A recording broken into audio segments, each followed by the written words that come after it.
Oil ऐसी belts हैं जिसमें भारत वहाँ पर 40% तक का पार्टनर है वेनेजुएला में, लेकिन वो अपने पैसे रिटर्न नहीं निकाल पा रहा है। क्यों नहीं निकाल पा रहा है, उसका रीज़न मैंने आप लोगों को दे दिया। तो कुल मिलाकर के वेनेजुएला का जो ऑयल सेक्टर है ना, ये भारत के लिए ब्लेसिंग है। वेनेजुएला के पास दुनिया का सबसे ज़्यादा तेल भंडार तो है, लेकिन कोई खरीदता ही नहीं है। क्यों नहीं खरीदता? क्योंकि अमेरिका खरीदने नहीं देता। जैसे आज रूस अपना तेल बेचना तो चाहता है, लेकिन भारत को बैन कर रखा है, मना कर रखा है, तुम नहीं खरीदोगे। तो ऐसे में भारत को जैसे मना कर रखा है, ऐसे वेनेजुएला का तेल खरीदने के लिए भी अमेरिका ने मना कर रखा है। वेनेजुएला के पास गैस है, मिनरल है, कोल है, आयरन ओर है, गोल्ड है, एल्यूमिनियम है, लेकिन अल्टीमेटली कोई खरीद नहीं सकता। अब बात यह है कि भारत और वेनेजुएला के जो संबंध है, क्योंकि अल्टीमेटली हमारा सवाल कहां पर एग्जिस्ट करता है कि भारत कुछ बोला क्यों नहीं और भारत का बाजार प्रभावित क्यों नहीं हुआ, मतलब बाजार गिरा क्यों नहीं। तो गिरा क्यों नहीं, उसके पीछे तो कारण बता दिया कि वेनेजुएला में जैसे ही अमेरिकी इंटरफेरेंस बढ़ेगा, वो तो हमारे फायदे में जाएगा। फायदे में कैसे जाएगा? हमारी ओएनजीसी विदेश, आईओसीएल और साथ ही साथ रिलायंस जो तेल कंपनियां हैं, इन्हें अब और ज्यादा लाभ होगा। तो ऐसे में हमारा बाजार all time high, Nifty all time high, IOCL all time high, sorry Reliance all time high, ONGC 2% का हाइक वेनेजुएला क्राइसिस से ले गया।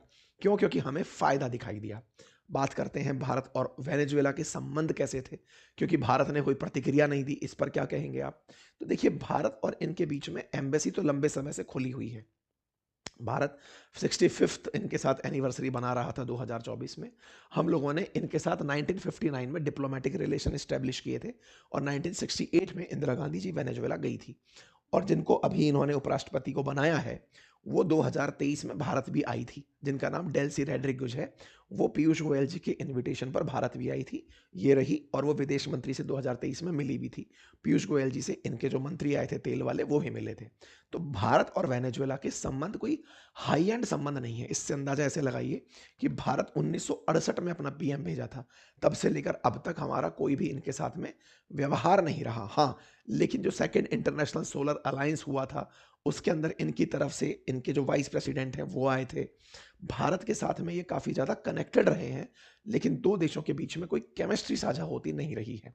लेकिन बात की जाए ट्रेड की, तो भारत इनके साथ में 2023 में लगभग $1.25 बिलियन का ट्रेड किया है, जिसमें हमने 999 मिलियन का, यानी कि $1 बिलियन के आसपास का जो सामान है वो इंपोर्ट किया है। एक्सपोर्ट कम है, इंपोर्ट ज़्यादा है। इंपोर्ट हम जो करते हैं वो क्रूड ऑयल करते हैं, वो मैंने आपको बता दिया। एक्सपोर्ट्स जो हैं वो प्लास्टिक्स, दवाइयाँ, मिनरल्स, ये हम इनके साथ में करते हैं। ठीक है। इसी के साथ साथ ओएनजीसी जो विदेश लिमिटेड है, वो इनकी, मैंने जो आपको बताया था ना, 40% स्टॉक स्टेक रखती है।